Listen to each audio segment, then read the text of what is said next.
Hey, I'm Brian, Slasher in Suits. What's going on, dudes? And today we're covering Ghostbusters Afterlife. What, they considering this like the third Ghostbusters, right? Well, they're not counting like the lady reboot, like just pretend that didn't happen. But even when they're showing footage and going back, like, oh yeah, they saved New York once. Like, hey, remember they saved New York from a Marshmallow Man and the part two thing with the slime covering the museum and the guy trapped inside the painting, right? Nah, they didn't mention that at all. I never liked that about the Ghostbusters sequels. They just went like, well, they saved New York two times and now they're dead broke. Like, what? You could even just have a hit song from the 80s and still do okay. So you mean if you save the world, you just don't end up on your feet ever again? Man, that's bullshit.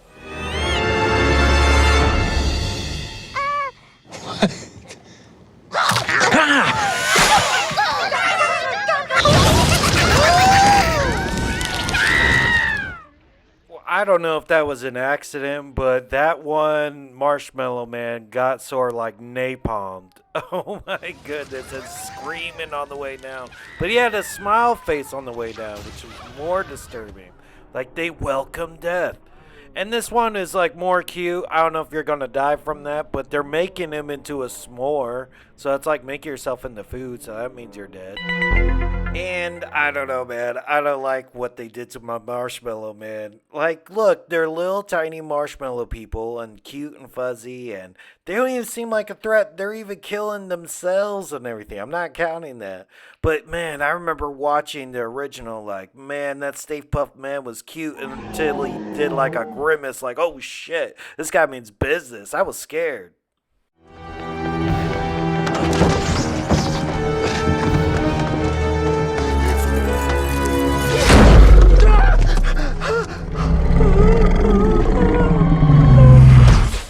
I was so happy that these dogs were back. I was like, oh man, they're nice and scary and look really old school, and you could tell they're not like CGI, like puppet stuff. I loved it. And then you just go like, I think they were like, this is too family friendly. We need this not to be that scary. Let's make the tires deflate or something. Like, what? Why, dude? It was good and scary just the way it was. So instead of having like this menacing, cool looking demon dog, you have this like big idiot sitting on the hood of your car. It has a gunner seat?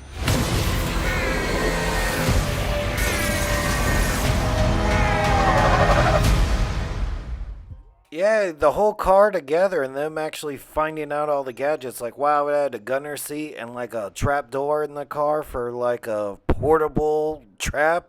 That was pretty neat. When did Egon have time to build that? I want to see that movie. Yeah, and I'm sort of with the sheriff too. Like, man, they wrecked the whole city, sort of flying proton packs and streams all over the place to what? Catch a ghost that nobody asked you to catch? If anything, let him be a ghost and go out there and promote that there's ghosts out there for you to catch. Right? Let him wreck some shit first and then have like the police ask you for help.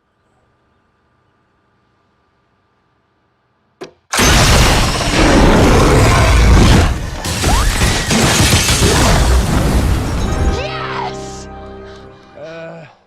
And what the hell, dude? They're not that great of Ghostbusters because they freed more ghosts than they caught. So they're 0 and 2 on caught ghosts because they let that one go and then they let that muncher go, so they didn't catch any ghosts, really.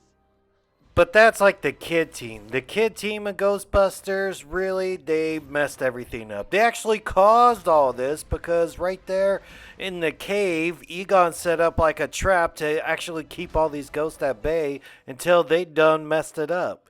But if you're going to count a kill to be in this movie, Egon was a kill.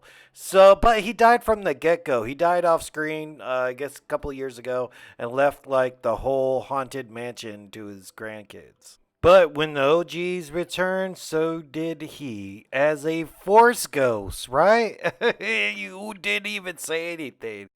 Plus, this is like an older version of Egon, and I don't know, man. I wasn't that familiar what he looked like because we didn't see him for mostly. You had to watch the first movie before watching this movie. If you want a really emotional, like bring a guy back from the dead, I got more emotional watching Dr. Loomis come back to life because that's how you do it. It's sort of like a flashback, and he speaks, and that's a real life dude.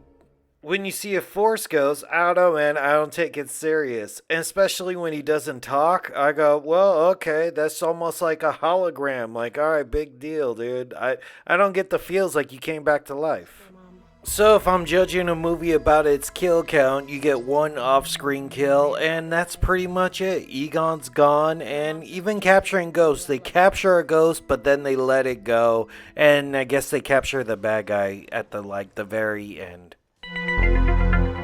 And if you count Marshmallow Man, near the end they were trying to mess with their proton packs, but for the most part they might have killed themselves more than the Ghostbusters killed them. So I'll just lowball it and say 20 Marshmallow Men gave their life for the cause.